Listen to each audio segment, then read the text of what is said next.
महाकुंभ में असाधारण भीड़। देश के कई राज्यों के रेलवे स्टेशन पर प्रयागराज जाने के लिए जद्दोजहद हो रही है। ठस्सम ठस एक के ऊपर एक चढ़ते श्रद्धालु, हाईवे पर लंबे लंबे जाम, मैनेज करना आसान नहीं। भीड़ ऐसी कि अधिकारियों के भी हाथ पांव फूल गए और रिजल्ट भगदड़, मौतें, गंभीर रूप से घायल पड़े श्रद्धालु। 15 फरवरी को नई दिल्ली रेलवे स्टेशन पर मची भगदड़ में 18 लोगों की मौत हो गई। इस दर्दनाक हादसे के बाद एक बार फिर सवाल उठने लगा, आखिर क्यों भीड़ कम नहीं हो रही है? आखिर ऐसा क्या है कि इतनी भीड़ प्रयागराज जाना चाहती है?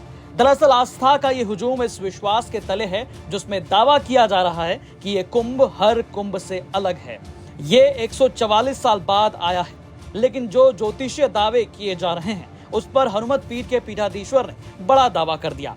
हमारे सहयोगी दी ललन टॉप के संवाददाता ने अयोध्या के हनुमत पीठ के पीठाधीश्वर आचार्य मिथिलेश नंदिनी शरण जी से बात की।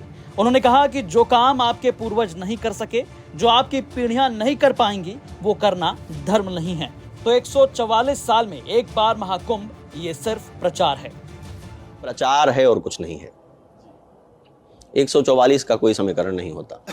मतलब जैसे लोगों में ये भावना आई ना कि ना हमारे पहले की हमारी पीढ़ी जा पाई, ना हमारे बाद की पीढ़ी जा पाएगी, इस वजह से लोगों में और उत्सुकता रही। ये धर्म नहीं है। धर्म नंबर्स में, धर्म उन्माद में, धर्म कौतुक में घटित नहीं होता। उसको तमाशा कहते हैं, उसे खेल कहते हैं। जो हमारी पहले पीढ़ियों ने कभी नहीं किया और जो हमारे आगे की पीढ़ियां नहीं कर पाएंगी, वो हमें ही क्यों चाहिए? धर्म तो परंपरा से चलता है ना। जो असाधारण सी बात है 144 वर्ष वाली, मेरा मन इसके साथ नहीं जाता। मैं किसी समझ के स्तर पर इसको ठीक नहीं पाता हूँ।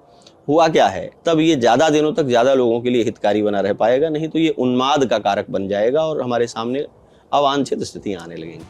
अब सवाल उठता है कि आखिर 144 साल बाद महाकुंभ आने का दावा करने वाले महानुभाव ऐसा क्यों कह रहे हैं? इस पर हनुमत पीठ के पीठाधीश्वर कहते हैं, महाकुंभ के विषय में बहुत सारे लोग बहुत तरह की बातें कह रहे हैं और वो इसमें हम यूनिक क्या कह दें, इससे घिरे हुए हैं। कुछ असाधारण, और एक ये जो बॉलीवुड का आया हुआ शब्द है चलता हुआ ना, अतरंगी बात, कोई पता नहीं इसकी क्या व्युत्पत्ति है, आप खोज लीजिएगा। कुछ हम असाधारण कह दें और चौंक जाए दुनिया, इसने हमें कुंठाग्रस्त बनाया है।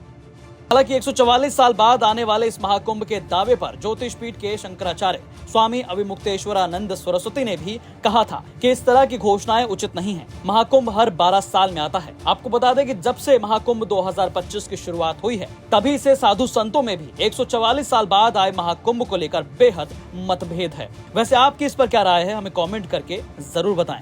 ब्यूरो रिपोर्ट, यूपी तक।